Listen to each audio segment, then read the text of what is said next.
Greetings, true believers, and welcome to episode 6 of the Pull List Podcast, season 2. That means 2, I think. It's a bi-weekly show about comics, pop culture, and faith. That's what you need to know. And my name is Chris Poirier, and with me, as always, is the one and only Hector. How's it going, Hector? Yeah. That good, huh? Yeah, it's pretty much like that.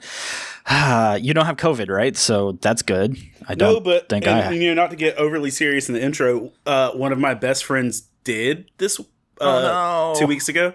And the scary thing was she caught it the day after we went hiking together as families.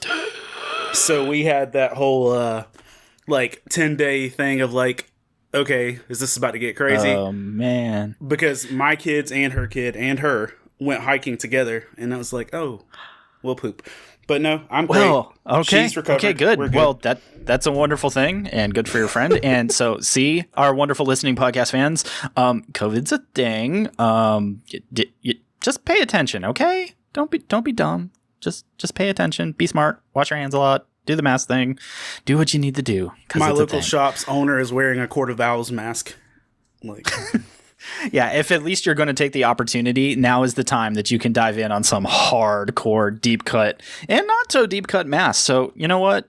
I have a Red Hood helmet I do intend to wear next week. This isn't a COVID episode. We're actually back to normal this week, but here we are, fans. COVID's a thing. You're going to be hearing about it for a while. But anyway, we've got a lot of comics to talk about because, hey, comics are actually back and they're semi-normal. But yeah, mostly normal. You're not going to get DC next week. But whatever. We'll get into that, so strap yourselves in and prepare yourselves, for we've got Comic Sign. Better put the word out. Get ready for the nerd out. Better put specs on. Better break necks on. On today's episode of the Pull List, we've got a wonderful show for you. We're going to hit the latest news that you need to know, our list of pull recommendations from the past 2 weeks, some of our favorite new number ones from that time period, and also hear from a listener on their pick. This is the Pull List Podcast.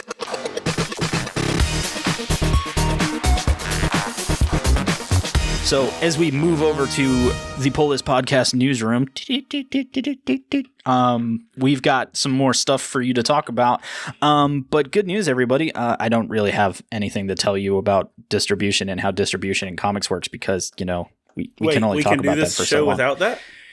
Yeah, we can, because basically everybody's started to make their changes and nobody has any real idea of what's going to happen until they get their first shipments from either Lunar or the other folks, and that's not until week after next. The only thing, like I said at the top of the show, is we don't get DC Comics next week because they had to take a week to kind of reset everything with the distribution. So your shelves might look a little empty next week unless Marvel decides to just pack that shelf. I haven't taken a look at next week's solicits, which I guess I could do before the end of the show. So yeah, I just can't bore you with that one anymore. Sorry. So if you've come here for all of the wonderful banter that Hector and I have come to be known for in talking about DC distribution, not this week, fam. We have actual news for Distribution crisis. But on the cool side of things, let's give some DC some credit where it seems really interesting. I don't know if you saw this, Hector, but DC announced that they're going to team up with Spotify to release original content podcasts, that they kind of want to go back in time to radio dramas and that kind of thing and create original content based on, their characters, do voice acting and everything, and tell us serial stories in a podcast format. Well, I know that for most people this seems like a new thing. Right. But DC has been doing this in audio book form for decades. And it's totally under the radar. Most people don't have a clue that it exists. But it's through a company called Graphic Audio that DC has been doing this. And what they do is they take an entire mega arc of stories, and they've been acting them out with full-blown movie production level audio, like all the sound effects, all the things, all the voice actors, and doing some amazing stories. Point in case, Yes. my favorite one, they actually have a audio of all of 52. Oh, dang. And so they have fantastic voice actors. They've got all these things, but dude, I want to say it's maybe 25 discs was the audio for 52, because I have it. I actually have the physical CDs of it. How old are you? Huh? Nothing. Continue.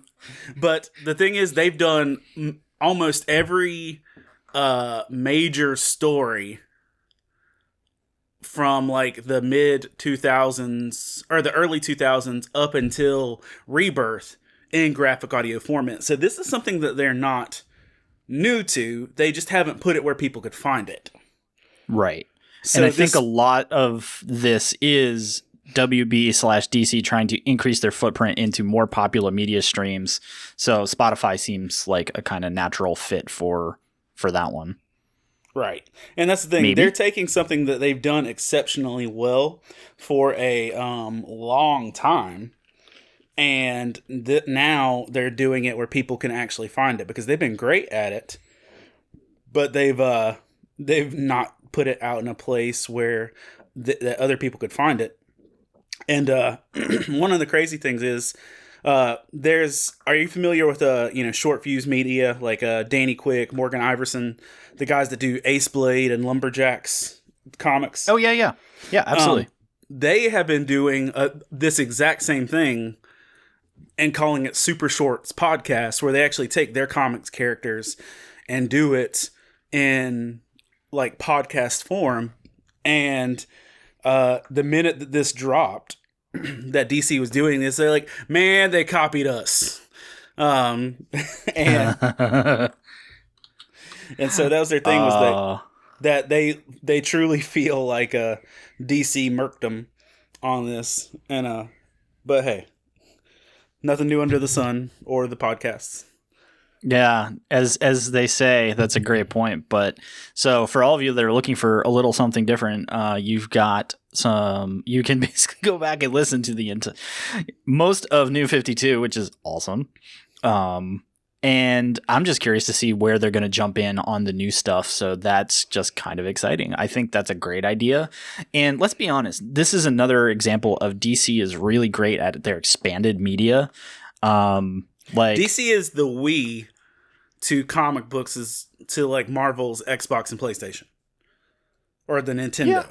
Yeah. Okay. They find the more creative outlet, but not necessarily the best outlet. That may be fair. Because, I mean, I also had the opportunity over the weekend. Superman Red Sun finally made it to DC Universe. It's been out for a while, but it hasn't actually been available on the streaming service yet because they wanted to make them monies, and they did. I didn't know it was on a streaming service. I need to check that out. Yep, it hit this weekend, so you can now catch up on Red Sun. And yeah, just DC's animation is just really freaking good. So I'm excited to see what they can do in that podcast world and curious to see what that's actually going to look like. So I guess because we're like here and talking DC media, we might as well also point out that the other things that have been going on between DC Universe and HBO Max as part of the new WB Super Universe of streaming services. I don't like the title. I get that it's the echo of DC Plus, but it feels like HBO, that's too racy for primetime HBO, like late night Cinemax, HBO Max. Ooh, HBO Max after midnight. No, not quite, because, yeah, well, maybe. I mean, yeah. So Doom Patrol Season 2 is out, which you can get on DC Universe or HBO Max. So whichever streaming platform that you have thrown all of your doll hairs at, you have your opportunity. And just to keep you busy for the weekend, they didn't give us just the first episode. They gave us the first 3. So if you've been waiting for Doom Patrol to return, like I have, your head probably imploded somewhere in the first 5 minutes of the first episode because it's still one of the most Grant Morrison Doom Patrol-y things that you have ever seen or witnessed. So congratulations, Doom Patrol fans. Your acid trip of a dream continues because I don't have any other way to explain what is going on. Doom Patrol is a wonderful thing. And it is just so awesome that it's continuing in the Grant Morrison, Richard Case era of storytelling, because if you're trying to identify villains and characters from the DC universe, you're going to have to get out your computer and Google a lot, because they've gone right into the heart of Doom Patrol territory that you just don't know what you're looking at. Well, I've actually read a decent amount of Doom Patrol since the series came out. Nice. So, I hope that I'm not going to be totally lost. It's not, I mean, it's like the show has been that they kind of give you enough background into who these folks are, unless they're holding the reveal. They're holding the reveal on one of them for sure. That they gave you the character's visualization, which means if you know who it is, you know who it is. But in the story itself, they haven't quite fleshed it out yet. But the others that you've seen in the first 3 episodes, they've gone through the process of explaining why they're important.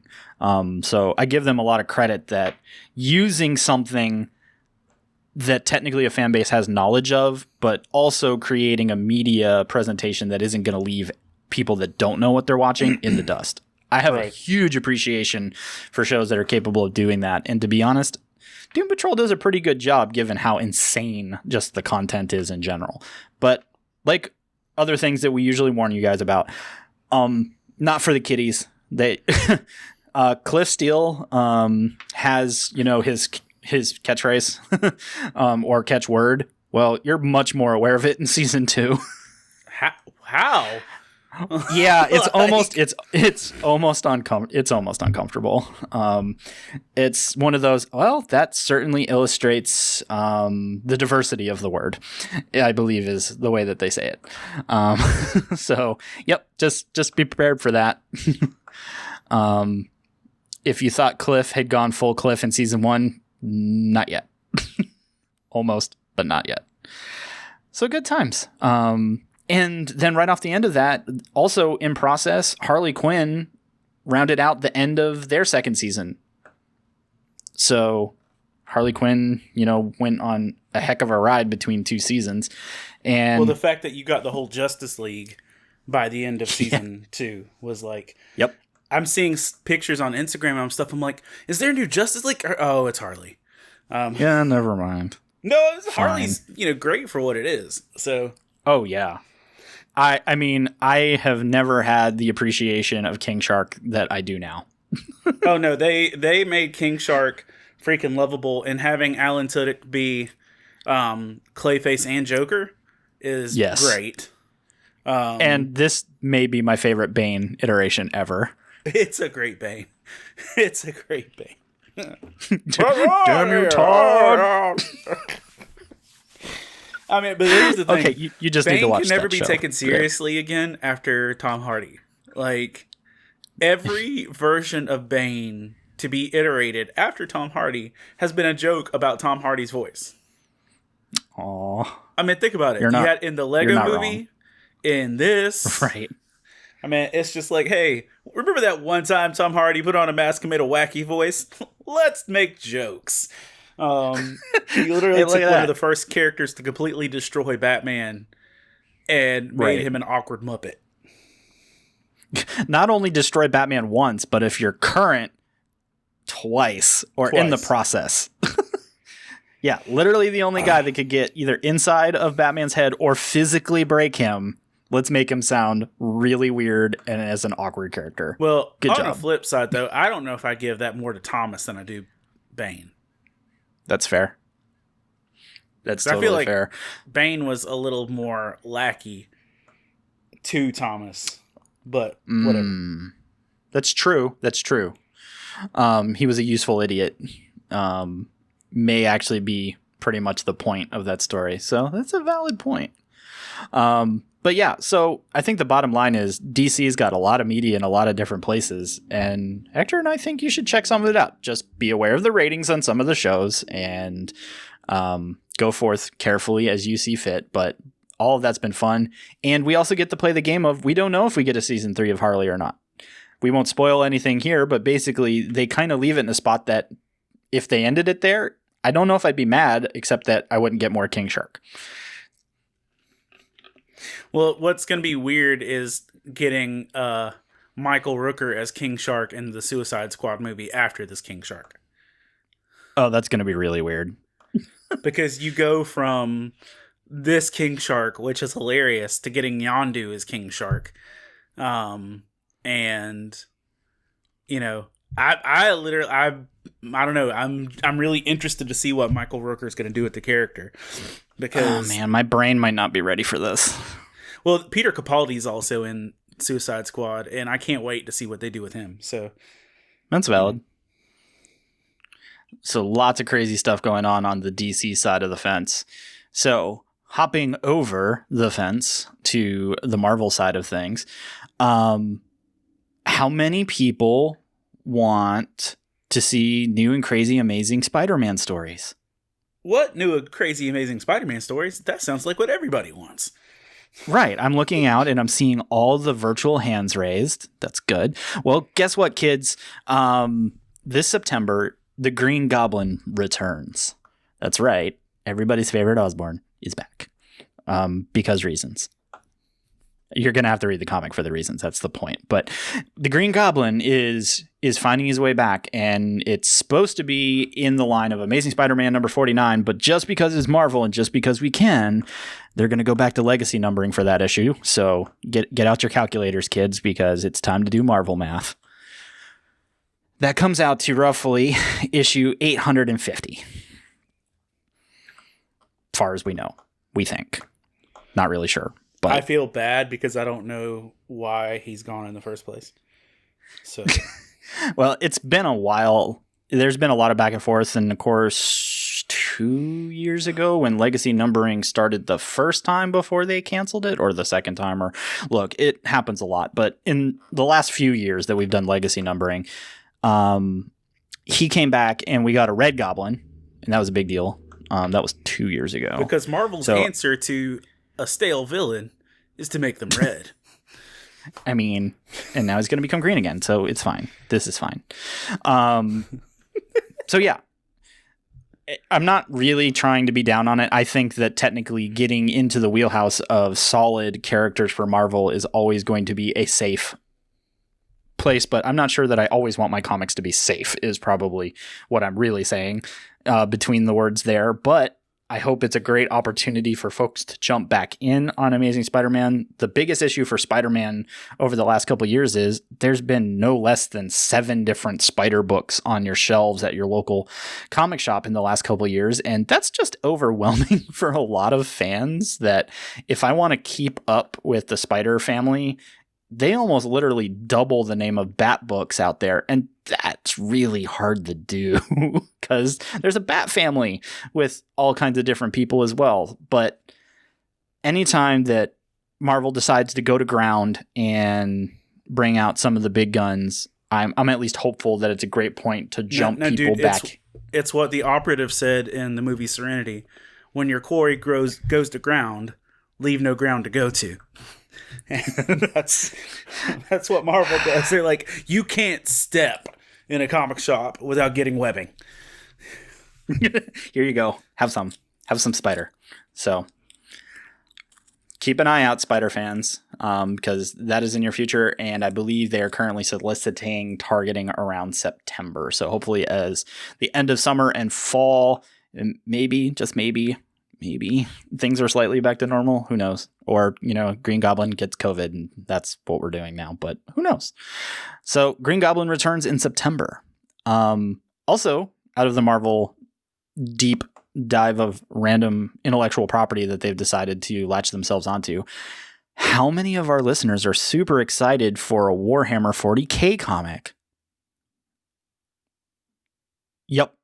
Lot quieter that time, which I'm not super surprised by, but I know that some of our gaming fans out there understood what I just said. But Warhammer 40K is a mythos that's been around for quite a while, and is a mini war game, tabletop war game type thing. And they've done tons of books, other spinoffs and all that.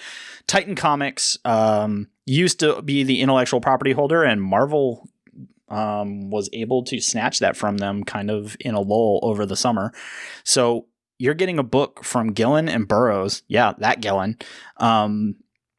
in the Warhammer 40K space. So if you're into protecting things for the Emperor and Ultra Space Marines, well, your day's coming, because it's going to be pretty wild. I've seen some of the early pictures from it, and you can see the article in it. It's very Warhammer. So if that's what you're into, nuke that baby from orbit. These guys know what I'm talking about. It's good. And I guess the only thing that's left for us to at least touch on, and I don't know why I left it for the end, but it's one of those things I think we have to at least talk about for a second, is we're obviously in an interesting time in our country between COVID and just 2020 literally finding every possible way to make the next month even more crazy than the last. But along with the issues of race and everything else that have been coming up and popping up across the industry, what's kind of gone under the radar, except for people that are paying very close attention in the comic industry, is that a lot of sexual harassment related statements and allegations have come up in the last couple weeks against a large cross-section of artists and writers from almost all of the major houses. And I say that it's kind of important to talk about because there's some people that probably don't know that these conversations are going on because there's just so many other things going on. And there's a lot of folks that have been major contributors to Marvel, Image, DC, and beyond over the years that the allegations coming out are just, it's a truly unfortunate reality to know that these things have gone on. But now names are being named and circumstances are being named. And so we've dropped an article because it would almost take the rest of the show literally just to talk about all of the people that have currently come up and some of the things. But it's the unfortunate part that we know that these types of things occur, and we all do need to be better. And I don't know what to say other than that.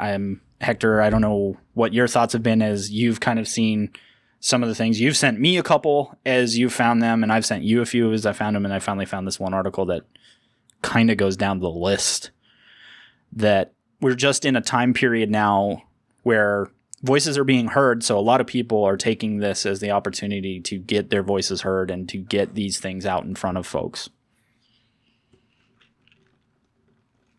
Dude, I don't even know. It's unfortunate. And then, I think the only two positives to take away from this are, or not even positive, but just things that we can be aware of and check, are the simple fact of when we see stuff like this, one, this should always make us check our own selves. Like, and especially for you and I that are in ministry settings, that we're in con settings, that we're in community settings, like, is anything I've ever said or done like an issue that it would be that if it came to the light of day that there would be a beef? There's the spiritual concept of integrity, and that our integrity guards us, as it says in Psalms, just like that we're protected by our own integrity. And it sucks to see people's stuff shaken and just rattled because of that. The first thing, I'm not saying the name just to be douchey, but like with Ellis, like Ellis just had something from a Batman death metal thing that's being pulled. Like, I literally beside my microphone is Planetary from Ellis that I'm reading, and like literally, like, to see that you can be this established and your actions, even if the allegations aren't true, but that your actions could bring you to that place, it's terrible. So it should always be this thing of these kind of things should be a alarm to remind us to check ourselves, but also to just live with that kind of integrity with these things. And then the other thing, it should be that, this should also be times where we celebrate people for actually being people of integrity. Because usually, like, we usually don't bring people's names up until something bad happens. But, it's like, it's true. It's like, hey, Lee Weeks is a good dude. We should remember that. Right. Or, like, Tim Sale has always been kind to me, or Mark Bagley has always been cool. Like, I mean, like, it should also help us to look at the people that are actually doing well. But I don't know. And that's the thing. You think everybody's doing well until this kind of stuff comes out. So. Right. And it's such a complicated space. And I mean, but we also need to know when these things are occurring. That's the equal flip side that's just so hard to balance and I've seen a lot of that conversation this week of people that are like, yeah, there's tons of us have been fans of Ellis. But does that change our opinion when we find out that we need to find out if these things are true? But unfortunately it sounds like many of them are. That what does that do in terms of the fandom and the work behind them and everything? And it becomes such a complicated conversation. And I think that's one of the things that's important for us all to remember right now is there's a ton of really complicated conversations going on in our country.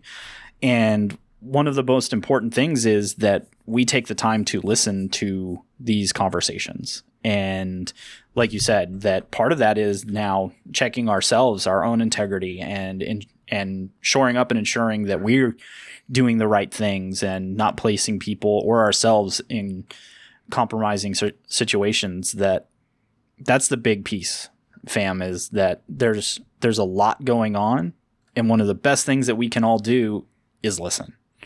And let me just tag on there too, that I made reference of a Bible reference, and I don't like referencing Bible references without actually giving the reference. That was Psalm 42 or Psalm 41 verse 12. Because of my integrity, you uphold me and set me in your presence forever. That literally, like, our integrity holds us, accountable before the world, but also before God. And so your integrity matters, and don't be a douche. Yeah. Bottom line is be better, fam. And be there for those as they go through the journey. So we didn't want to become super downer on it, but we know that for folks that are paying attention, or if you're unaware, that you should probably be aware of some of the conversations that are going on, because like we said, there's just so much going on. So be up to date. We want to give you the news, if it's good, bad, ugly, or indifferent, so you can be part of what's going on in our hobby, in our industry, and just part of the conversation in general. So that's what you need to know. That's our bi-weekly look at the industry and delivering you all of the inside knowledge. And as always, you can join the conversation with Hector and I and all of your nerdy friends over at Love Thy Nerd Facebook community. Just search for Love Thy Nerd Community there on the Book of Faces. Hit join and begin your geeky adventure together with us. Tell us what you liked, what you hated, or possibly... Yeah, one of us. Tell us what you liked, what you hated, or possibly even what we missed, because we probably missed a lot of things. But we got to keep the show at an hour, so we can't talk about all the cool things in 2 weeks. It's just a lot. But follow us over there and be part of the conversation. And we would do this show every week if Chris could read comic books that fast.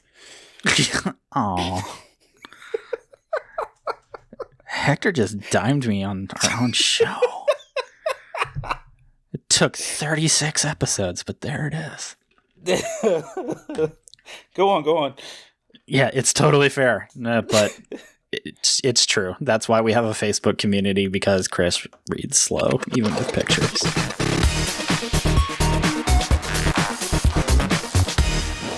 Let's jump into the polls from the last 2 weeks, because we know that's what you're all truly here for, unless you were here for the DC distribution talk, which, again, I'm sorry. But let's jump in on our top 4 polls. We're also bringing back our segment of the number ones from the last 2 weeks that are worth your time, so stick with us to hear those. But Hector, how about you kick us off on what were the 4 things that you absolutely had to talk about this week? Okay. So 4 books. Honestly, man, like, the whole 2-week thing is hard to actually remember what comics were a week ago. But hey, Right.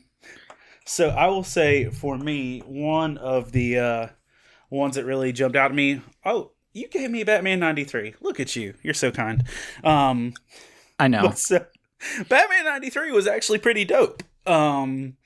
We got to see a little more of the Harley Quinn punchline thing, which was honestly one of my favorite things in it. I don't know that I love punchline. I still don't, but I go don't know on. that I have any beef with her, but I know that I like Harley beefing with Punchline. I think that's my favorite Yeah. thing. So if literally Punchline just exists to give Harley a nemesis, I am here for that. Yeah, and it's been a fun little thing because a majority of that was Punchline basically trying to tell Harley how much Harley underappreciated Joker, and she basically almost goes full psychiatrist on her and is like, "Oh, sweetie." But then it means also has the reminiscent vibe of Batman White Knight. Yes. When we had the two Harleys. So, like, honestly, the second Harley might as well be Punchline. And here we are. Sean Murphy did it.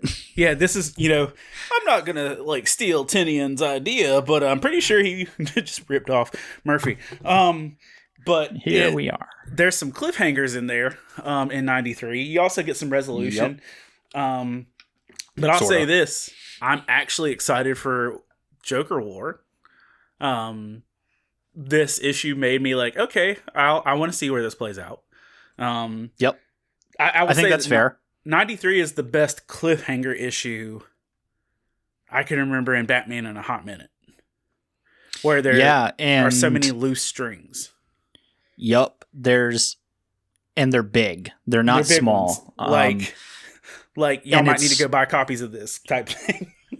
Yeah. And also just the designer and Batman finally like facing off, and then literally that playing out into a what? That yep. This issue is directed by M. Night Shyamalan. Right? It's like, this is not what you are looking for, but that 93 was dope. So again, this has turned out to be a good follow-up series that I think the momentum would have built really nicely had the world not shut down for a while.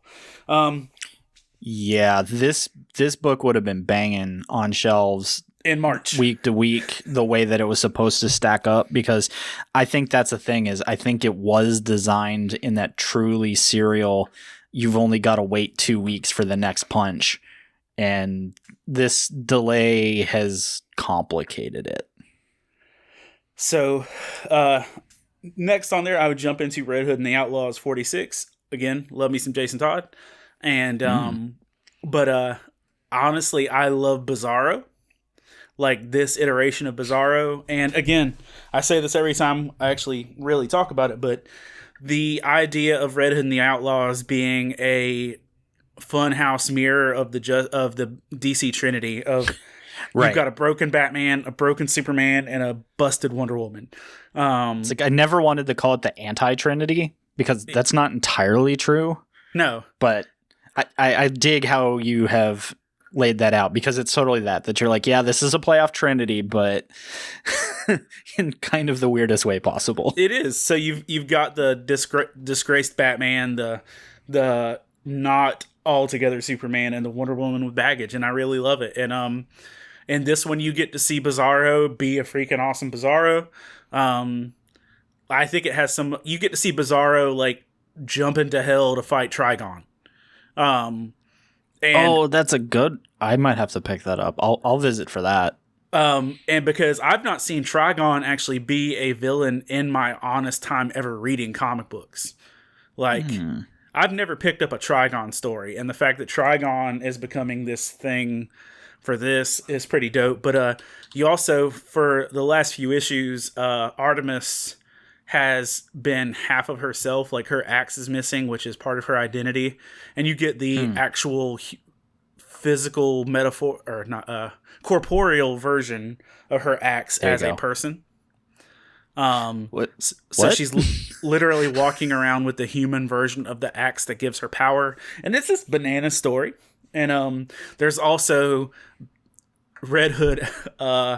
For the last couple issues, Red Hood and Bizarro have been following around a very, very obvious knockoff of Captain America, like to the point of it's humorous, like where they're just straight douching on Captain America, and that's been a joy. What's he called? Oh, dude, I can't remember. I'll make a lot of noise if I get up and reach for my shelf. But Okay. I we'll visit later with you on DC's Not a Captain.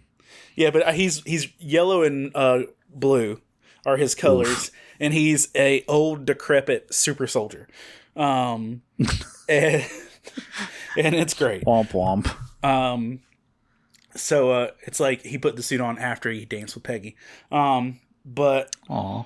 so Red Hood and the Outlaws is doing great stuff, and I'm loving it. And if you're a Jason Todd fan, keep going. But I'm having a ball with it. Let's see. Sleeping Beauties #1. Now, I'm not putting this on the #1 you need to read, but I am putting this on I read it. And Okay. that happened. I didn't. I didn't. So tell me a story. It's an odd Stephen King story. First of all, I didn't even notice it was Stephen King when I picked it up. Oh yeah, there it is. It's on see? the byline, but it's in a weird color even on the cover, so you wouldn't necessarily pick that up. No, I picked it up out of pure interest, and but he didn't actually write it. It's a based comic in book his novelization of his book, and but it's that there's this. It honestly, dude, it feels like a really creepy Buffy episode. Okay.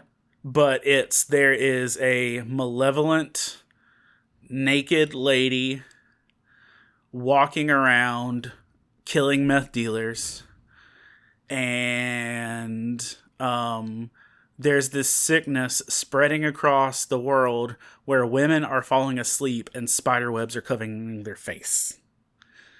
Okay. And there's like some detectives trying to figure it out, and the naked lady doing all the crazy stuff is like happy and cheerful about what she's doing, and it's creepy and macabre.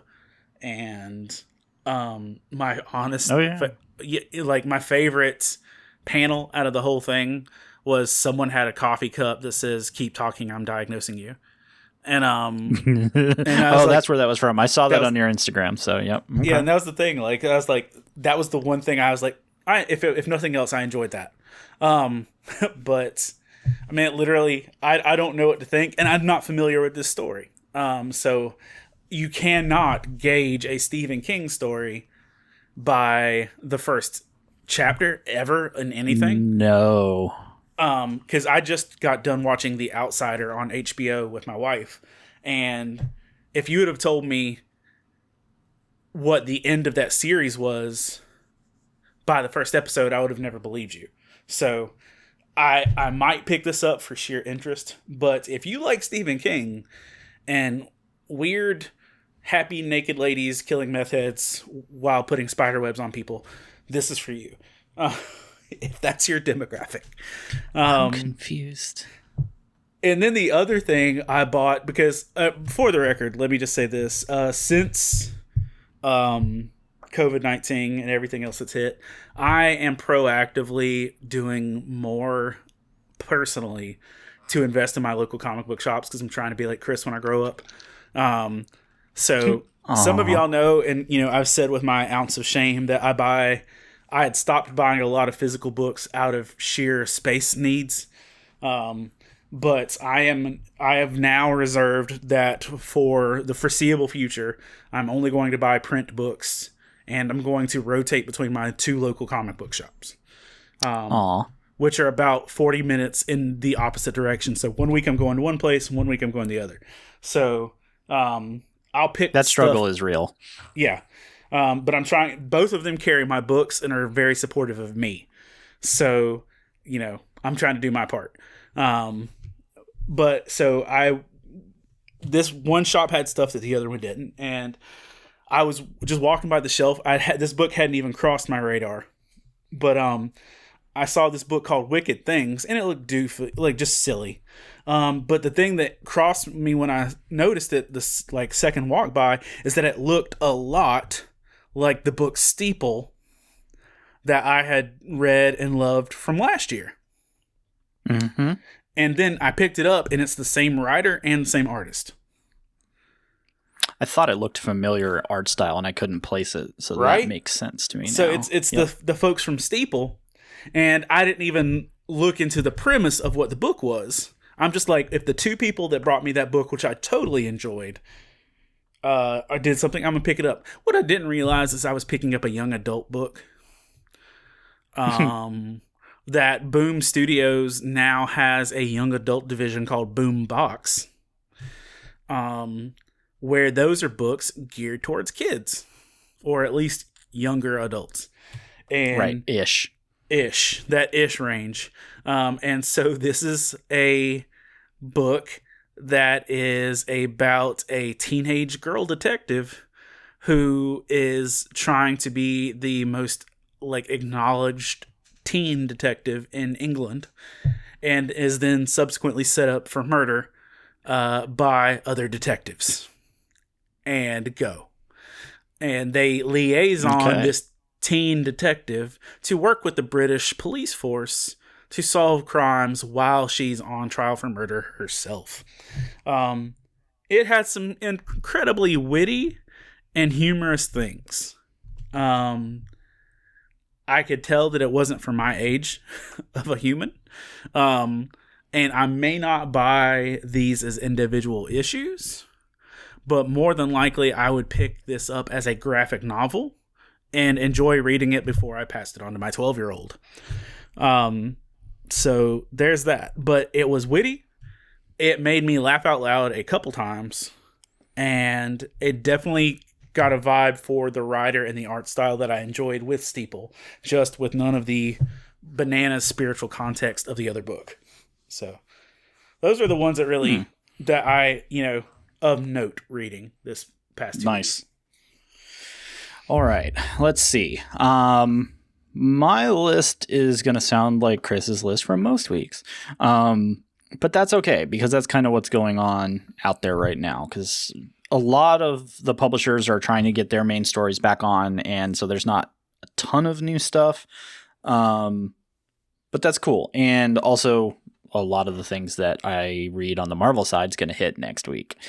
But Gideon Falls returned in issue 22, and you've heard me talk about this, Jeff Lemire and his horror type book, that this is another one of those that he must be reading some King influence, because if I were to tell you what I told you, you can probably go back all the episodes of the times I've mentioned Gideon Falls and listen to how I described the book. You would not be where we currently are. I almost don't know how to describe where we are now. And the only good part about it for me is I'm not disappointed in it. It's very surprising where this really complicated story of a priest chasing this being has ended up, and the chase continues, and they've done a lot of interdimensional travel during this journey, and we're now kind of all in a similar dimension, which has not been the case in part of the chase. So the story continues. It's on a completely different plane of where it started. Like, we're in a plane of existence right now that feels very V for Vendetta to me, is the only way I can describe it.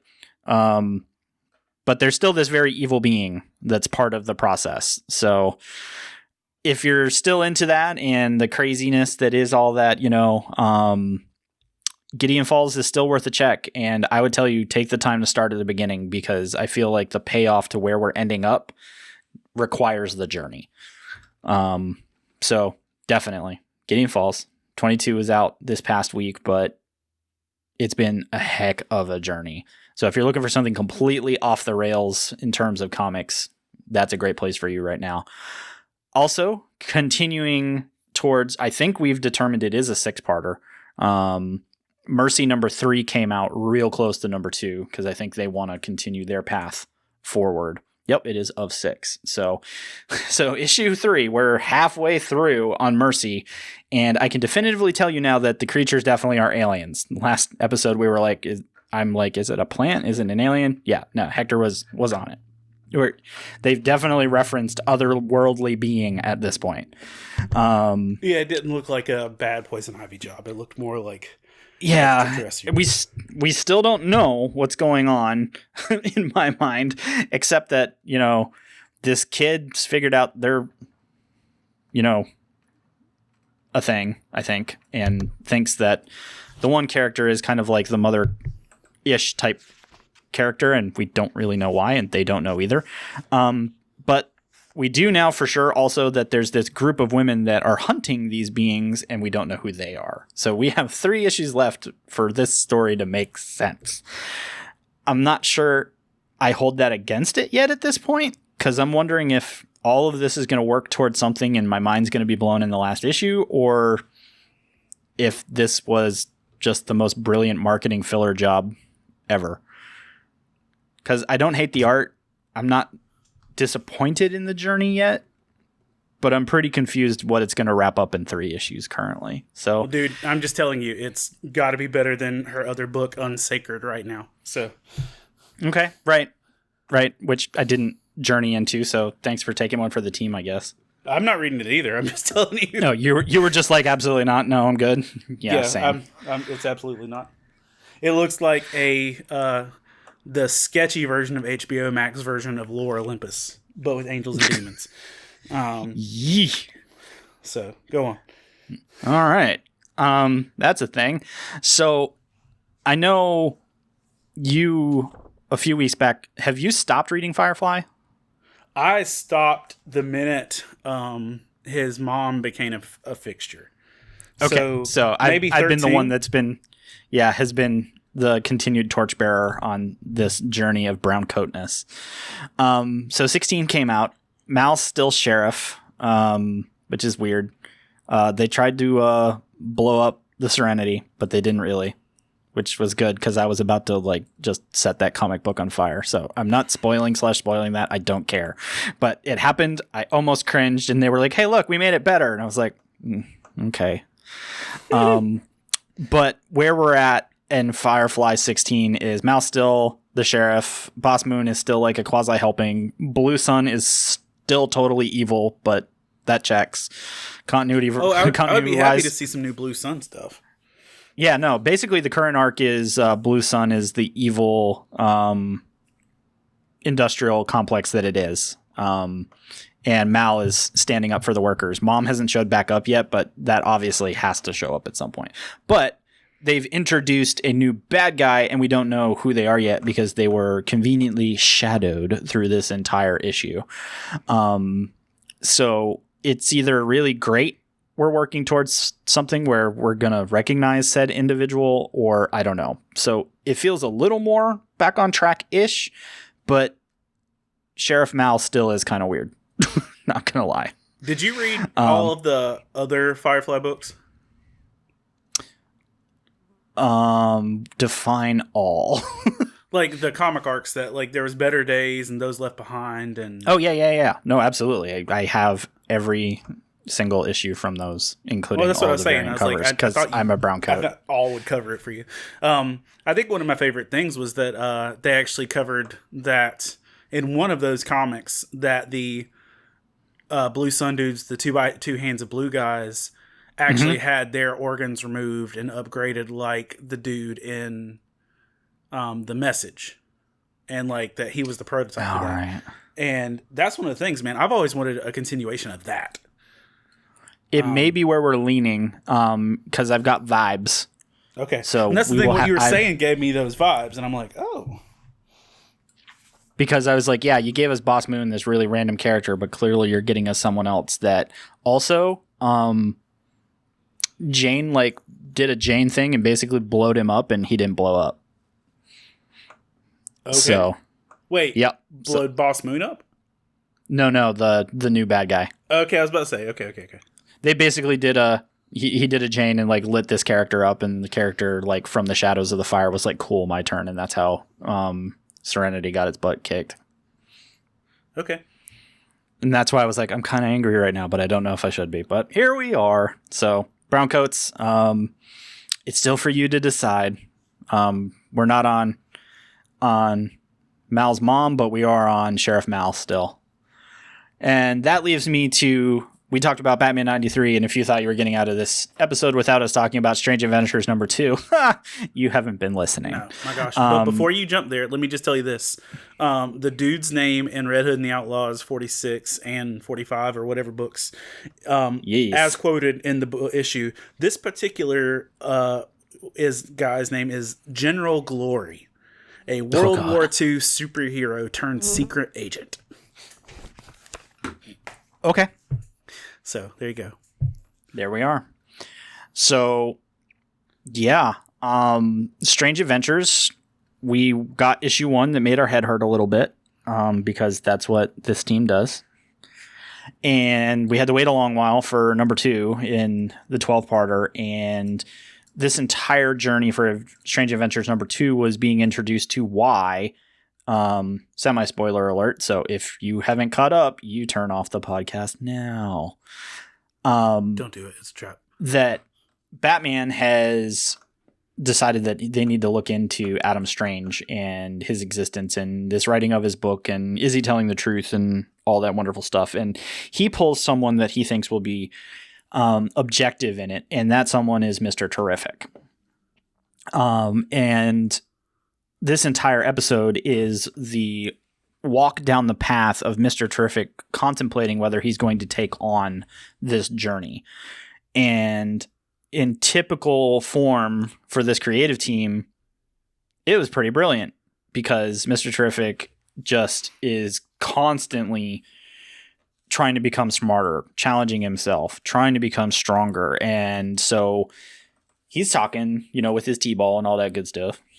And it's just firing random questions at him, and just Mr. Terrific knows the answers to everything. You mean bougie skeets, as we call him in the streets. Yeah, bougie skeets.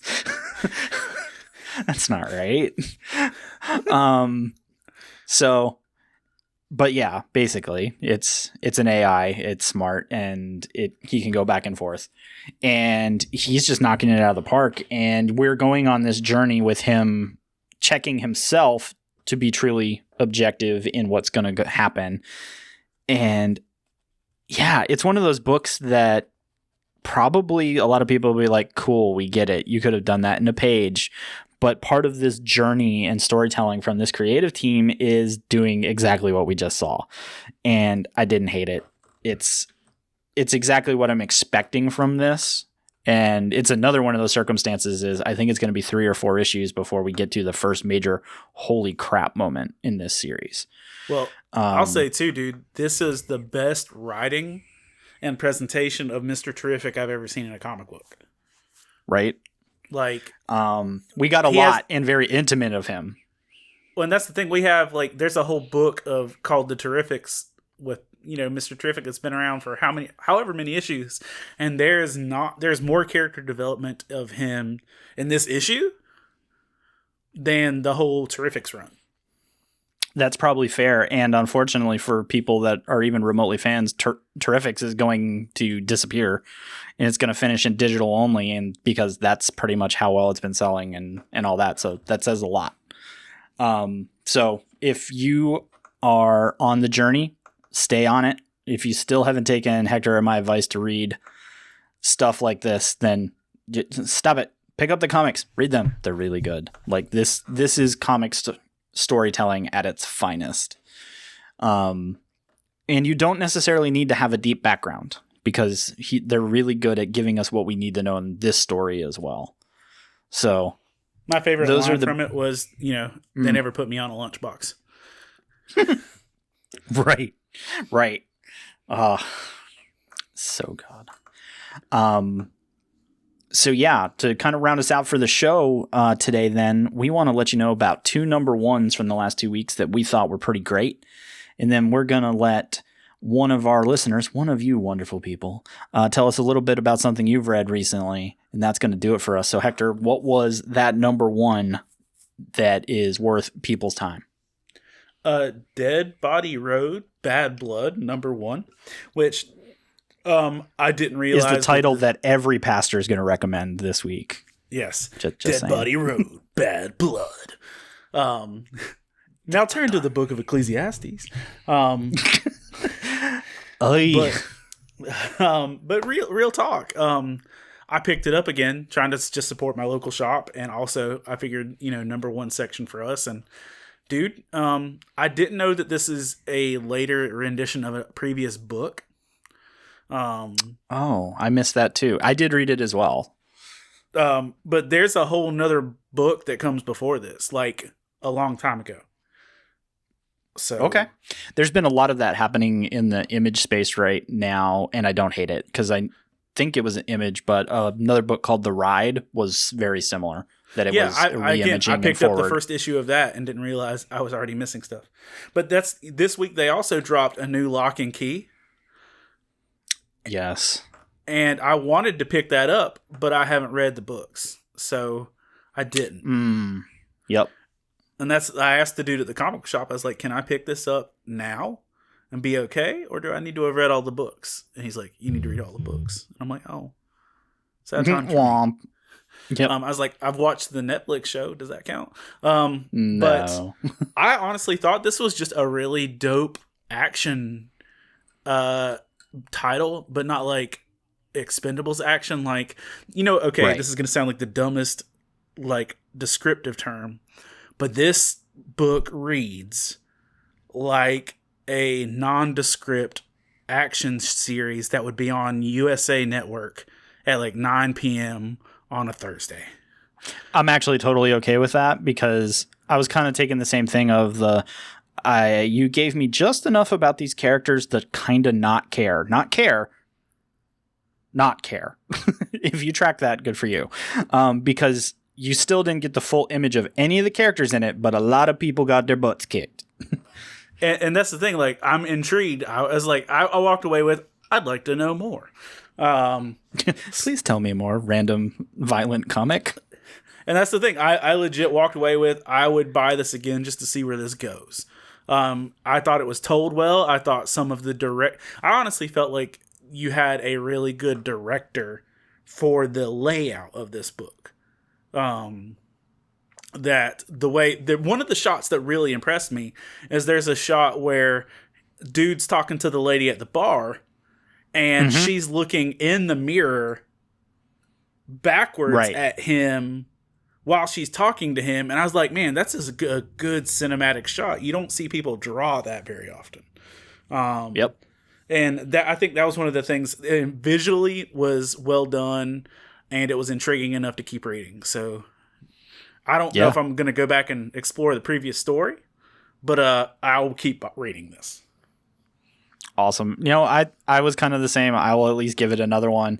But yeah, totally not for the kiddos. It's a good action romp, but it leans on that. So just know as you take a look at those things that's for adult reading time. Not as much as some other stuff that we've seen, but it's definitely sits where Image normally tends to be a little more mature than your DC and other books.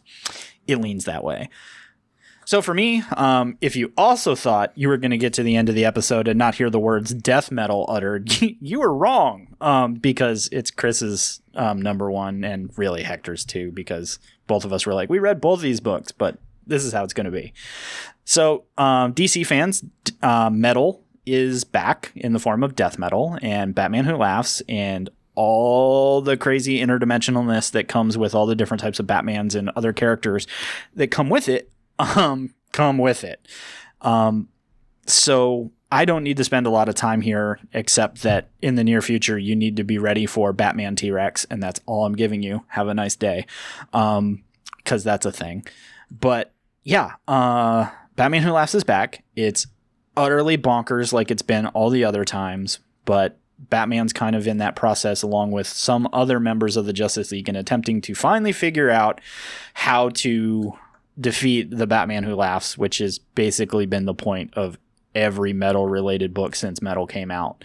And my understanding is this is kind of the setup, and kind of similar to metal itself when it came out a few years ago, that there will be one shots for some of the characters within. So I believe we're going to see a Wonder Woman. We'll see a Superman. We'll probably see any iteration of other Batmans this time around. So lots more metal content coming. And of course, Scott Snyder's like, I'm just nuking the DC universe right now. So have fun with that.